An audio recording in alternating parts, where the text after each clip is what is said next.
Alam mo yung feeling na kahit anong gawin mong tama, parang mali pa rin sa mata ng iba. Yung kahit sinubukan mong intindihin, mahalin, at ipaglaban, sa huli, ikaw pa rin yung nawalan? Ang sakit, di ba? Pero minsan, kailangan mong tanggapin na hindi lahat ng bagay kailangang ipilit. Hindi lahat ng tao kailangang manatili. At hindi lahat ng iniiyakan mo karapat-dapat sa luha mo. Ang totoo, masyado kang nag-focus sa kung anong nawala. Nakalimutan mong may natira pa pala. Ikaw na pagod na, pero patuloy pa rin. Ikaw na nasaktan na, pero lumalaban pa rin. At sa bawat araw na lumilipas, natututo ka. Unti-unti mong naiintindihan na hindi mo kailangang maging perpekto para maging sapat, na hindi mo kailangang magbago para lang mahalin ka ng iba.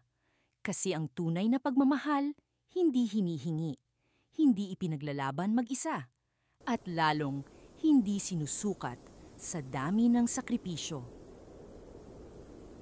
Self-growth starts when you finally say, ayoko na. Hindi dahil sumuko ka, kundi dahil pinili mong mahalin ang sarili mo. Growth is when you stop chasing people and start choosing peace. Growth is when you forgive, not because they deserve it, but because you deserve to be free. Ang daming hugot sa buhay, oo. Pero lahat yan, may dahilan, may aral, may silbi. Kahit mahirap, kahit masakit, kahit paulit-ulit kang nadadala, isang araw mapapansin mo, mas matatag ka na, mas kalmado, mas buo, at doon mo marirealize na hindi mo pala kailangan ng ibang taong bumuo sa'yo kasi kaya mo pala mag-isa. So don't rush your healing, don't compare your growth, and don't ever forget, you're allowed to restart as many times as you need.